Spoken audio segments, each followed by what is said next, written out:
Nk'uko mubibona tugeze hano kuri Getaway cabins, ndaza kuba ndi kuba mu nzu bita Adriana. Getaway cabins ni amasaha 2 uvuye mu rugo aho ntuye. Umwaka ushize nza hano hari muri summer, hari hashyushye cyane, none ubu ngubu turi muri fall season. Nk'uko mubibona ibiti byatangiye guhindura colors, bisa neza. Ibiti bimwe bisa red, ibindi orange, ibindi yellow, ibindi biracyari green. Yani igihe cyiza, haba hasa neza hanze, ibiti biba bisa umutuku. Abantu benshi bakunda gufata amafoto muri iki gihe, ibiti birimo birahindura amabara. Yeah, I'm so excited. It's gonna be a fun time hano kuri Getaway. I'm so excited for you guys to see what I have in store for you. Muraho, assalamu alaikum, kuba duhuje ukwemera. Mwese mbifurije amahoro y'Imana. Maze iminsi ndi busy cyane, naratwawe n'ubuzima bw'akazi bwo mu rugo, daily hustle namwe murazizi. Akazi ka buri munsi kumwe gatwara umuntu, ugasanga ubaye busy cyane. Nabaye busy cyane mu by'ukuri mu minsi ishize, ndetse kuva aho natangiriye gukora video zanjye.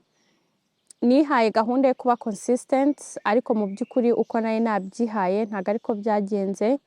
Unfortunately, abenshi mwagiye mumvugisha mukambaza se ko nta video uheruka kuduha, bimeze bite? Ni bwa buzima bwa buri munsi, ni bwa buzima bw'akazi, ubuzima bwo mu rugo. Noneho cyane cyane umuntu aba busy cyane iyo uri umubyeyi wubatse, ufite umwana, ufite akazi. Noneho muri ibi bihugu byo hanze bibi bindi abenshi murabizi. Umuntu aragenda akabura neza, akaba busy, nibyo byambayeho. Ariko uyu munsi nafashe umwanya nyarukira ahantu h'amasaha 2 uvuye iwanjye mu rugo, hitwa Getaway cabins. Nk'uko muyibona iyi ni cabin, ni akazu gato najemo kuruhukiramo. Murahabona ni muri nature, ni ahantu heza hari ibiti ho kwicara nkaruhuka, nkashyira ubwenge ku gihe, kuko ubu buzima tubayemo ntago butworohera. Turagenda ugasanga ubuzima bwo hanze bw'akazi, ufite ibintu byinshi ugomba gukora, usabwa by'akazi kagutunze. Ugasanga mu rugo ntibyoroshye, uva ku kazi utaha mu rugo, ujya mu mirimo yo mu rugo, abana. Ugasanga mu by'ukuri ubuze umwanya wo kwicara ngo witekerezeho, umwanya wo kwicara ngo ushyire ibintu kuri gahunda. Niyo mpamvu rero natembereye hano kuri Getaway cabins kugira ngo nduhuke planning video zanjye, kuko ndabizi ko ni byinshi mbahishiye, kandi noneho nshaka kugira ngo nongere nsubire mu murongo, ndebe ko nakongera nkaba consistent, nkongera nkajya mbahaza video mukunda, tuganira twungurana ibitekerezo. Nagiye nkunda uburyo ki mwagiye mujya mu comments, mukambwira uko mubitekereza, ibyo mwakunze mu video nagiye, ibyo nagiye mvugaho, mukambwira uko mwisanisha nuko namwe bibabaho mu buzima bwa buri munsi. Ibyo ndabikunda iyo mugiye muri comments mukambwira uko ibintu mubibona nabivuzeho, yaba topic iyo ariyo yose navuzeho, byaba ari ibintu ucamo nawe. Ibyo bintu biranshimisha, bikampa imbaraga zo gukomeza gushaka izindi topics zijyanye n'ubuzima tubamo buri munsi, ndetse twungurana ibitekerezo. Ubu rero nafashe umwanya uhagije hano, ndicara ndatekereza, ndaplaninga, ndeba ibintu bimaze igihe bitagenda neza. Ariko ikintu kimwe naje gutekerezaho, sinzi namwe ubwanyu gishobora kuba kibabaho, ni uburyo usanga kenshi duhangayikishijwe n'ejo hazaza. Ugasanga abantu tubayeho dutekereza cyane kuri future ikatera benshi kuba depressed, kuko aka kanya babona bitagenda neza, bakavuga ati uyu munsi niba bitagenda neza ejo bizagenda neza. Ugasanga urimo stressa, urimo uratekereza, uyu munsi nta kazi mfite, n'urugero ndashomereye, ejo hazaba hameze gute? Uri umusore cyangwa se uri inkumi iri kwiyubaka, cyangwa se uranubatse, ufite n'abana ugomba kugaburira, you have to put food on the table, ariko ntago mu buzima ubona ibintu bigenda. Ni byiza rero kwicara ukabanza ugapozingaho nk'umunota umwe ugatekereza, ukavuga uti se ejo hazaza ndimo ndarwanira mu by'ukuri nabanza uko hazaba hameze.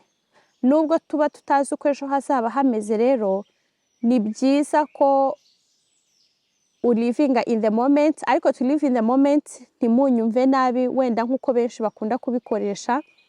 To live in the moment nshatse kuvuga kubaho by'aka kanya, ukabaho wishimye, unezerewe, ukora ibigushimishije kandi bigufitiye akamaro.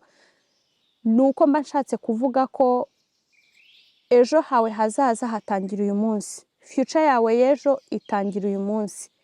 Niba uyu munsi uri umuntu ushyira ubuzima bwe kuri gahunda, uri umuntu ukora akazi ke neza, niba ugafite uri umuntu uplaningira ko ejo hawe hazaza heza, bitangira uyu munsi. Aho kugira ngo wicare wistress ngo ejo hazaba hameze gute, tangirana n'uyu munsi. Ese uyu munsi nakoze ibigomba gukorwa, nakoze ibyo ngewe mbona nshaka bigomba gukorwa neza? Ni ikibazo ugomba kwibaza. Aho kugira ngo wistress ngo ejo hazaba hameze gute, ibaze uyu munsi urimo uko umeze, cyangwa se ibyo wabashije gukora uyu munsi, ibyo wabashije kugeraho. Icyo kibazo rero ni wicara ukagitekerezaho cyane, mu by'ukuri kiragusubiza uko ejo hawe hazaba hameze. Niba uyu munsi wiberaho bwa buzima nyine bwa live in the moment benshi bakunda gukoresha, bakajya mu ngeso zitandukanye, bamwe ugasanga nk'urubyiruko bishoye mu biyobyabwenge, cyangwa se bigiye mu zindi ngeso zidafite mu by'ukuri gahunda n'akamaro zibamariye mu buzima bwabo. Icyo ni ikintu nawe ubwawe niba biri kukubaho cyangwa se byarakubaye, wari ukwiye kwibaza uti se ibi ngibi ndimo birimo birantegurira ejo hazaza? Kuko nk'uko nabivuze, future yawe itangirana n'uyu munsi.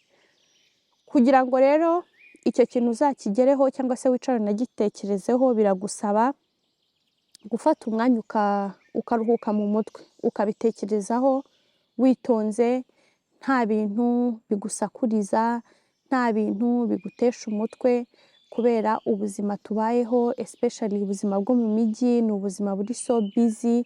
Abantu bose birebaho, buri wese arimo ararwana n'ubuzima, ariko akenshi dukunda kwibagirwa ubwacu.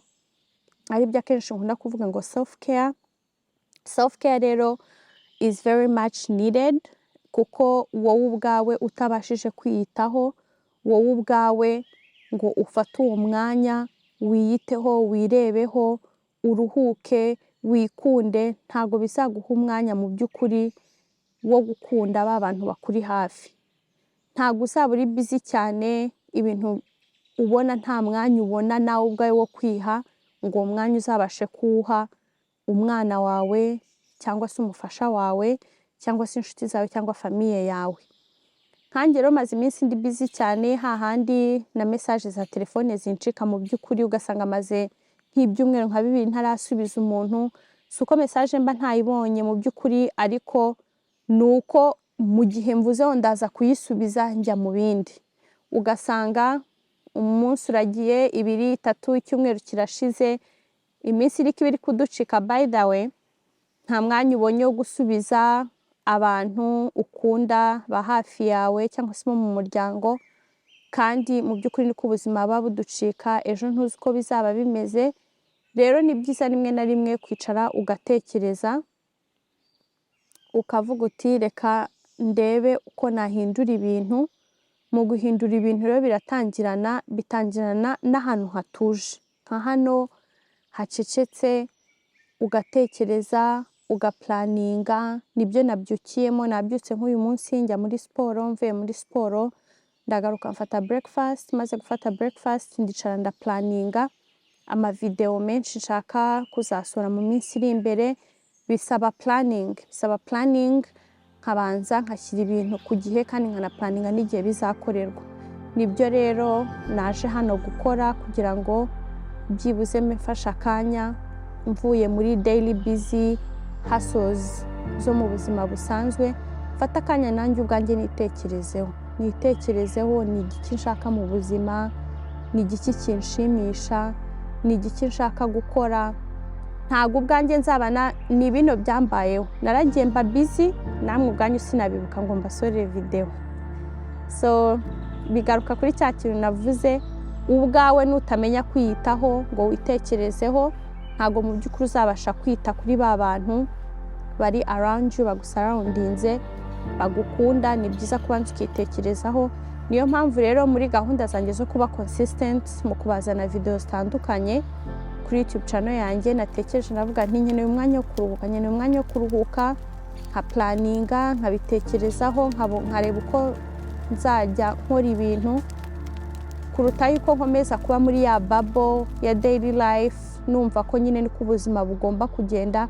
Ariko sometimes we have to put a pause mu buzima, ugashyiraho pause ukabanza ugatekereza ni iki nshaka, ni iki ngomba gukora. Ugafata umwanya ukaruhuka. Ni byiza kujya ahantu hatuje nka hano, nari nabivuzeho, ukaruhuka kuko ubuzima ni butoya kandi ejo heza hacu hatangira uyu munsi mu by'ukuri.